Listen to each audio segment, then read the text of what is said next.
We are now into the second month of the partial federal government shutdown. The stubborn standoff and associated blame game continuing. In Michiana, we are similarly polarized. Let's turn now to Niles, Michigan, where demonstrators are loudly taking sides. Our Emma Brott joins us live at Niles. Emma, you talked with people on both sides of this issue, right?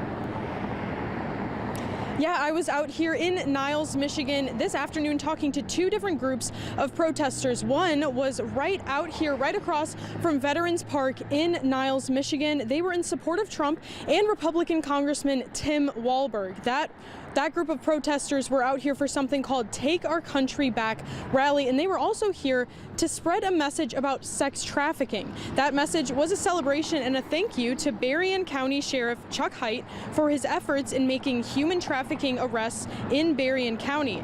The organizer of this rally today started a campaign for sex trafficking back in May to raise awareness. She was also referencing the arrest made for the sex trafficking sting on October 23rd. When Chuck Hite and his task force in Homeland Security had a sting and they arrested 15 sex traffickers. And this is something that is really important to our community because the sex trafficking affects both women and children. And like we mentioned, there was another group of protesters that I talked to, and they were just down Main Street here outside of Congressman Tim Walberg's office. They were supporting the other side of the political spectrum. That protest was hosted by the Coalition for Democracy. I spoke with the co-chair of the coalition who organized that rally. They were challenging President Trump and local Republican leaders like Walberg.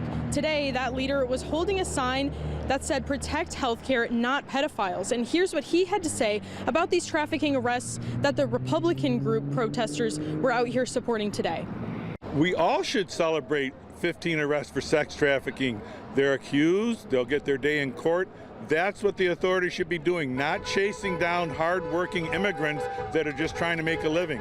Go after the pedophiles, go after the drug traffickers. But waiting around ICE court for somebody that's coming in for their hearing is ridiculous and a waste of time. And today, both groups had a lot to share from both sides of the political spectrum. So, of course, they shared their thoughts on the ongoing national government shutdown. So I'll have information on both sides of the political spectrum coming up at 6. Our Emma Brott reporting live from Niles, Michigan. Emma, thank you very much.